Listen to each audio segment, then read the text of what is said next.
Привет из Дубая. С вами передача «ГолубьМира», где обсуждаем крутые навыки. Спрашиваем на английском, отвечаем на русском. Подтягивайте язык или смотрите перевод в тайм-кодах. Let's talk about non-financial incentives and let's start with the definition. Non-financial incentive или нематериальное стимулирование, this is the way how you motivate people. Yes, you could give them salary, you could give them lunch, or you can give them holidays which are paid by the company. But there are also several ways how to show the people another level of the life.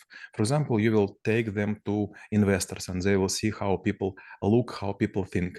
Maybe you will go with them to companies which are larger than yours to show how everything organized, to show processes, and to meet some people.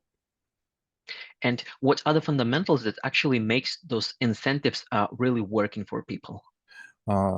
The main sentence, main phrase is really working. Not too much things will work for the people. For example, if you will put something on the wall, you are like a best employee of the month. Okay, for 2 or 3 times, maybe it will work. But after, I don't know, 10 years, every employee will have the same on the wall or even on the ceiling. It's not a joke.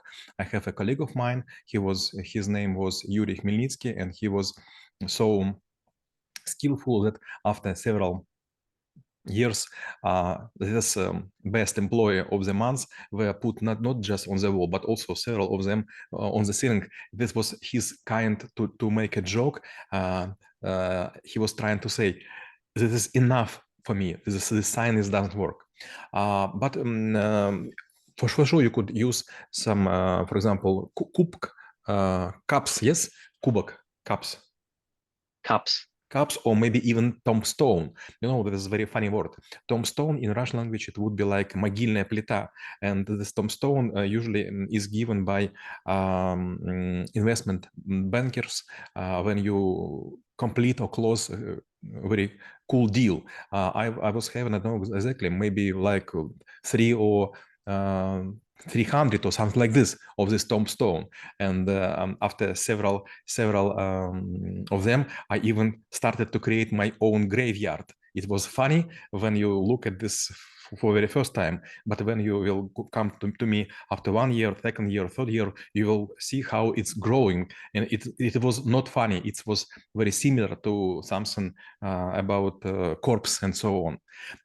When you talk about high level incentive, it should be something like very long distance view. What could happen with employee after 5 or 10 years? What will happen to his family?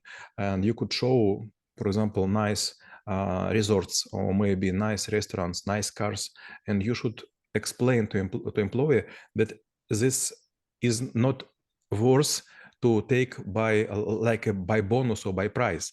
It is better to work for it, and then you will have this sum of money, and you will decide is it worth to buy or not. Yeah, obviously, sometimes it's actually good to show some sort of perspective so that it's not only so that people not really laser focus on specific days or weeks or specific material values, but they actually implement this like a long-term thinking. And actually, good point on the tombstones, because I do believe the incentives at certain point of time they may reach the point of the inflation, so that the another one is just like will be nothing like a dust for the employees. So in order to navigate this successfully and be the one who actually will know and can really hit the right employee with the right incentives, what kind of levels in this measurement grid exist? First level, you don't think about people, you just think about your wallet, and you will buy something very small like science or I don't know, chevrons or some I don't know some marks. On the second level, you will at least will think, is it man or is it woman, is it girl or is it boy? But on the last level, third level, you will think not about employees but about their families. There is a very nice word in Russian. It's called домохозяйство. Household maybe in English, yes? Household. Household. Um, you could buy, for example, a wristwatch for your employee. This is non-material, but this costs something. But better you will buy, for example, some small basket of fruits and maybe wine for his wife or his husband. And with this wristwatch, they will create in the family jealousy. Okay, you have it, but I haven't. Maybe you'll buy the same for me. But if you will have this basket, the whole family will sit all together close to the table. They will drink, they will talk, they will laugh. And if they will note some labels on the wine, this is given by Maxim Golub, they will say, oh, come on, you have a very great boss. I guess it's also relevant to something that you said before. It's like having a perspective, but this time it's not only perspective in terms of the time, but perspective in terms of the impact, like who else might be impacted of the incentive that the owner of the business or maybe the department is trying to give to the person. My next question will be actually what might be the mistakes that people potentially could make in order to make this non-material incentive to not to work. First level or maybe ground level, this is when you make your corporate celebration. I have been a lot of times on such occasions in different companies, and drivers and people who has very small grades, they were talking. Maybe it would be better when we have this amount of money in our pocket, not by this vodka, not by this salads and so other. Second, this when you will give something which are not relevant or not useful to families or to your employees, and they will have troubles. What I could do with this? For example, you will give them a small dog or small cat. Okay, maybe it's funny, but this is obligation. This is not a present. And the last one is so-called white elephant. White elephant, this is about Thailand. In Thailand, when some чиновник, some governor will make corruption and so on, he will be presented by the king by a white elephant. Elephant is twice священный, holy. Twice holy. First, this is elephant because it's a very important animal in Thailand. Second, this is a very important present from king of himself. So you should feed this animal, but this is very expensive.